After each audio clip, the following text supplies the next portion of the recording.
I'll start with kind of a question that we all had, and that's given that the multiple family members have said over the years, we think there's some possibility that Jessica may still be alive out there somewhere. Do you give any credence to that? Is there any conceivable way in your mind that she is alive and out there somewhere? That's a tough question to answer, because honestly, no. I mean, I give no credence to it. There's been no evidence since 2013 when she was last seen. I feel for the family, I really do. I'm not in their spot, so I'm trying to look at it, and during the investigation, that's kind of the hope that you wrote on. But once we arrested Willis, and once the evidence came in, and once we understood the type of person that we were dealing with, and then never hearing or seeing or any contact in any way dealing with Jessica, no, I don't. You'd have to think there'd be some indication. There's always some type of thing that came in, and we had some really good people really working on it, including the Secret Service. Had done a lot of stuff electronically and tracking, and there's been nothing. Nothing. Okay. How extraordinary is it to have a case like this, where you have, as I said, so much circumstantial evidence out there. You have references in Willis's computer to Heeringa and right. her disappearance, and to Bletch and her circumstances as well. How rare is that you have a case like that with all of this evidence, but no actual body to point to? For me, it's the rarest of the rare. First off, a case like this comes, I would like to say never, and I don't think any police officer or detective wants a case like this, obviously. But when it comes to circumstantial, and usually at the end, you find the body, or you find where the person was put, or location, and that's always been the goal, is bring Jessica home. And when you don't have that, and you haven't completed that goal, yes, we got the person's involved. We got a lot of evidence. We know for a fact that's the person. There's no question. But when we have not found her, it's a big void. It's an empty feeling. You have some guilt for that. And I guess it's just something that is always with you, because you didn't complete the case. I think justice is such an abstract, kind of nebulous concept, right? I think it means a little something different to everybody. But in this case, I take it to mean, in your case, that you would have liked to have brought her home for her family, in addition absolutely. To getting the conviction, correct? Yes, absolutely. I think I think when you're looking from the victim's point of view, if she was alive or been injured, yes, then the focus is all get the person. And the focus is always get the person and how it happened, what happened, and then who did it. But when you have a disappearance like this, I can't imagine, of all the people that have a family member or a friend or a spouse missing and having no answers, I think it's got to be the worst feeling. And when you can't close that for somebody, that's when I say I kind of feel like the responsibility, I didn't close it for them, and it's a heartache, and it's just a void that you can't stop. Do I think you still think about this fairly regularly? Oh yeah, I can't. You're kind of tied to it. I think if everything would have worked out right, meaning she came home and then we got the conviction and you kind of move on, but again, she's missing, and the way the case went, started in 2013. We ended up arresting Willis in May of 2016. We formally charged him in September of 2016, and then the trial went in May of 2018. So you're talking a long process. And in that process is all the different people and all the different investigations inside that, pre-Willis, and then while we had Willis in custody and putting a case together. So it's obviously the biggest case. Wasn't my only case. I had a lot of other really great cases, but obviously nothing to this magnitude. Sure. And given the facts of this case, I mean, at the outset, right, I mean, you have this, on the one hand, I think this big mystery, right? You have this young mother who just vanishes into the night, in the middle of her shift. Right. On the other hand, you had early on some pretty, I think, by your definition, clear-cut suspects. Yes. And avenues to pursue, right, leads Right. to follow. So you thought, I would imagine, again, right off the get-go, that, we're going to have this solved in, a short while, if not right away. Certainly not, 10 years down the road, there's no body, and unfortunately only, the limited closure the family got as a result of the conviction. Did you ever think, 10 years down the road that you'd be in this position still thinking about? No. That night, I mean, everything's very clear about how things happen. Plus, you go over this time and time again, especially when you're writing reports, but getting on scene, seeing what happened, and kind of putting it together, the little pieces of, the gas station's left open, but the car's there. There's some blood in the back, very minute blood in the back, but yet her purse and money is still there. So you're piecing all that together. No cameras, but yet we have a witness that witnessed a van in the back. Led me to believe that something went wrong that night.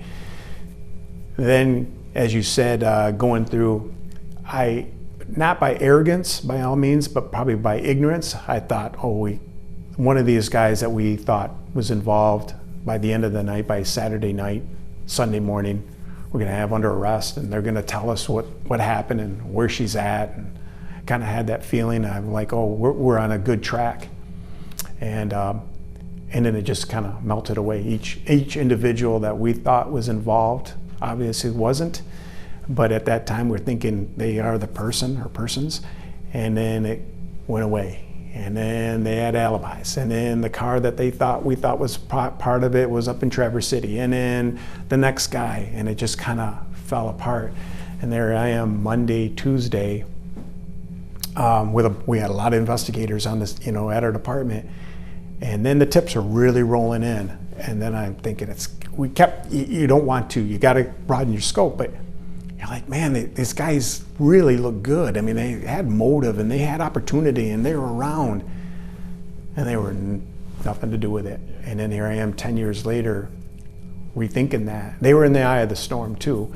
10 years later, she's still missing, but we arrested Willis and put a case together that we know was him, and here we are.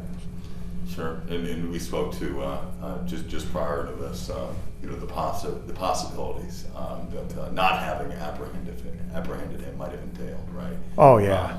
A guy like that, I mean, you could see conceivably going out there and oh yeah, I look at it as we had Madison at the time, and jumping from the van to get away from him, and if she didn't do what she did, I would have to say that she'd end up dead somewhere too.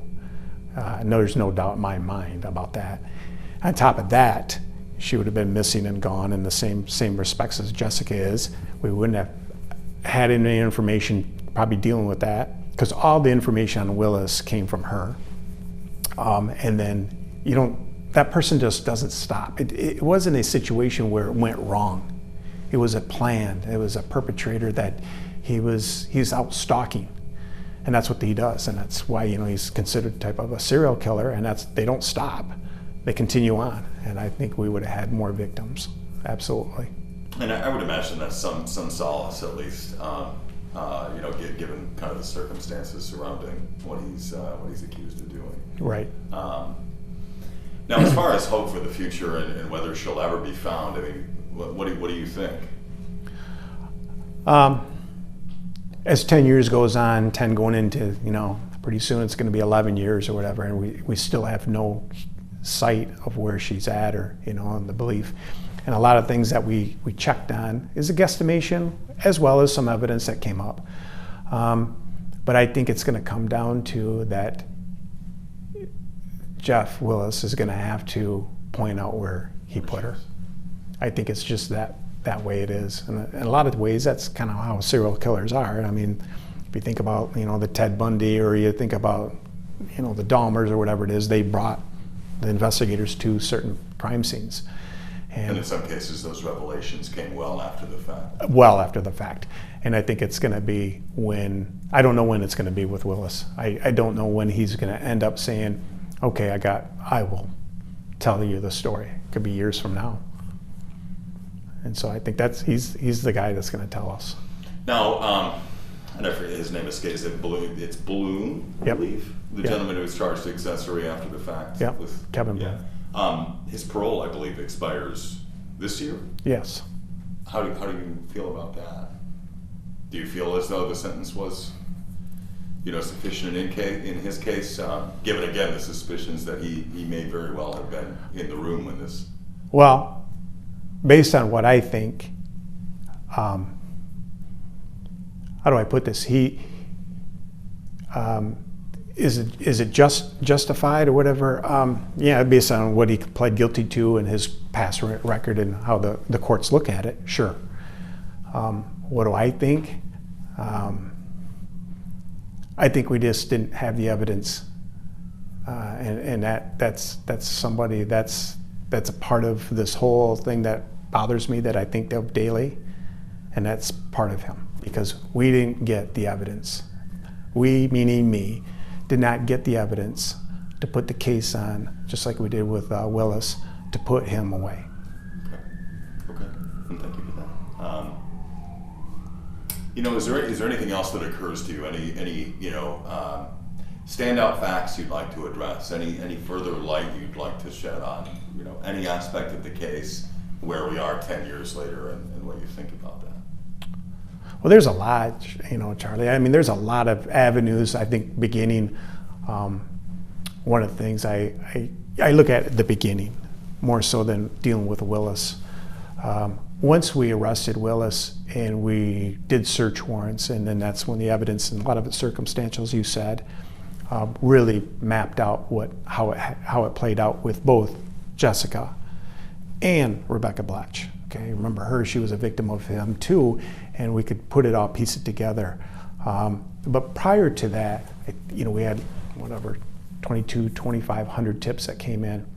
And I always thank the public for that, because we need their tips, and that one tip can always make the difference. A lot of things, though, people want you to run the tip, look at it, then go back and report the tip to them to say, hey, this is what happened, this is what we did. And we weren't doing that as police and investigators. And I was trying to explain, we don't have time. I mean, we don't have time to investigate the tip to come back. Just trust the system that if it works out, you'll hear about it. We were running all kinds of tips. And when I mean I had investigators from Kentwood PD, Spring Lake, Ottawa County Sheriff's Department, Grand Haven, Muskegon. Obviously, every agency in Muskegon was helping us out, and the state police. So you have all these different investigators running different tips and really doing a great job, but obviously producing nothing. And people want to know. They want to know why you didn't do this. And I'm like, we did do it. We just couldn't, tell everybody all the time. And so, obviously, I've heard about how voluminous this file was. Yeah. I've heard the number like 500 pages. Yeah, probably. Bandied about, but yeah. How big would you say this body of material was by the time that you made the arrest you did? Prior to Willis or after? Prior to Willis, let's say. Oh, I don't know. Probably at least a few hundred pages you're talking about of writing and documents, because we had investigations on different people prior to Willis that ended up, obviously not being the person. And if I was to tell you some about those investigations, you're going to go, my gosh, that sounds like the guy. It's got to be the guy. And that's what kind of starts off. Until you start digging and investigating that person, and it takes, it's not a day job. It could be a couple weeks. It could be 3 weeks, 4 weeks you're working on it. And you don't go out to the public and tell them who you're working on or what you're doing. And at the same time, you're following up with every town and country van, or caravan that is registered to, any gun registered to those people that have those type of things. So you're following different theories, hoping to match it. And so you're writing all that up. And it taught me a lot. It taught me, one, to be patient. You have to have some patience. And second is, it also taught me is, don't listen to the outside. You have to stay focused and stay within your group of really a lot of great investigators. You start listening to everybody out in the public or whatever it is, or you start reading comments, then you're off track. You're trying to appease something and not really looking for the person. It taught me that, which has helped, because I can tell you so many times that this is your guy, and you're like, okay, and it, like I said, looks good, looks like he could be the person, and ends up obviously not the person. So when Willis came, I was very, I wouldn't say pessimistic, I was very cautious. I didn't let my emotions get up until I knew for a fact and that we had this one piece of evidence that I was leaning on. And once that came forward, that I knew that Willis had it, and that was part of the crime scene, I knew that he was our guy. Okay. I was just thinking kind of along the same lines, you can look at Charlie, but I mean, it was 3 years or whatever, and which isn't that long, but were you feeling like it was gonna kind of go cold and you would never, find any suspect or even, and obviously not her? Yeah, you got into that, as you say that, probably April, the incident with Madison took place April of 2016. So probably into that range, after we're into 3 years now. Did I ever think it was gonna go cold? Yeah, there's a part of you that starts, withering on that. I felt that we were gonna solve it. I really did. I felt that maybe it wasn't gonna be me, but it was gonna be somebody that had some information or stumbled upon something and then came up with it and then called somebody else, or, something would happen that would trigger it. But you felt that, I don't know how to say it, it's that anchor around your neck. Yeah. Every day you woke up, every day, and as I got promoted from detective sergeant to lieutenant, I had taken over the road division. So I'm in a uniform and talking about the road guys. And that was the only case that I took with me. I didn't, most of all our cases were completed or whatever it was, but that case I took with me to continue working on, to make sure it was getting worked on. And that's because I knew it so well. You got new investigators come in and they got their own cases. Are they gonna, they're gonna have to go through a lot of stuff just to get caught up. And there's things in the file that, you don't write every word. Sure. And so you already know some of the backstories of things.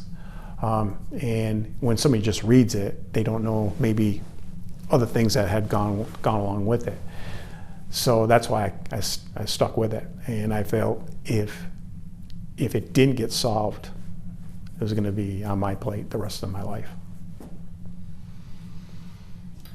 Yeah, I can see that. I'd have to take the responsibility. How that would weigh on you. Yeah, I mean, yeah. Somebody has to take the responsibility when it doesn't go right. I mean, that's just the way life is. Somebody's going to be tagged. The department's going to be tagged. Norton Shores Police Department's going to be tagged. Who was the guy? Who dropped the ball? Who didn't follow up? There's got to be somebody. So I already said I'm going to be that somebody. Sure. I don't think it'd be fair that two new guys or a new guy 5 years later or 3 years later or 2 years later comes into it and then we just push it off on him and he doesn't solve it, and he's now, let's say it never got solved and now he's in front of you 10 years later and he's saddled with it. I figured I'm gonna have to take it. Yeah, and I'm sure not just professionally, but I mean, you got to feel on some level the onus of this family's next chapter. Right. Is kind of on your shoulders. Right. And as I said, we were talking beforehand, I had a relationship with the mom, Shelley, more so, and the grandmother. I really felt, anything that came up, anything that they needed to know or checked on, if they wanted something checked on. Because you understand, I mean, whether it's Kent County, Ottawa County, somebody would find a body or something would happen. Is it? Could it be? And you know, I had that, you know, I could put my request in really quick and it would be answered. You know, something happened up north or whatever it is, and or an ME found somebody. You know what I mean? It's just those little things that you check it, you might not have to write a report to it, but you find out, oh no, it was a male that has been deceased for, you know, 5 weeks. The news hasn't reported it quite yet, but it was told on the radio or something like that. So I would get that information, get it checked, and get it right back to them. Okay. Is there anything else you? I mean, I guess kind of along those lines, do you still, like, when you hear, you know, reports in the news about, you know, people being found or, you know? Oh, absolutely. So you Absolutely. go right there? I don't do it because I'm not part of. I don't mean Oh, physically. oh, Like, yes, mentally, yeah, mentally. absolutely. And then I might make a request to my department. You know, you get that. When I retired, I retired on great terms with everybody. So it's not like, you know, I left on bad terms. So you know what I mean. And so I could make that call and say, hey, can you do a favor and check? I just, you know, like to know. Yeah. And you know, of course, it comes back no, but yes. As soon as I hear something like that, and it doesn't have to be that county, Oceana, it's kind of like everywhere now. Because I guesstimated, you're guessing where she could be, but it doesn't mean she's there. So. Yeah, yeah. And obviously we discussed kind of how remote, You're right.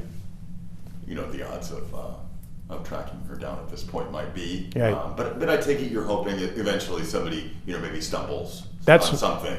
That's my belief. If something happens like that, they find remnants or, you know, something, and then they call it in. Out hunting, we always say that, out hunting, but it could be a walker, it could be somebody riding a bike, it could be a trail that, you know, they deviated from. I still believe there's some, based on some of my investigation, that we're talking out in the Manistee type forest out in that area. But I don't know for a fact. It's a guesstimation, like I said. So It's a huge area. It's a huge area. So. Okay. I think I've gotten pretty much everything that I wanted. Okay.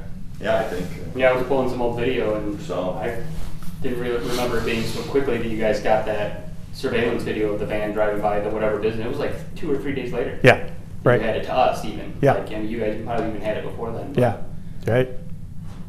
all just went pretty fast, and then, like you said, it just kind of each day was like kind of melted away. Right.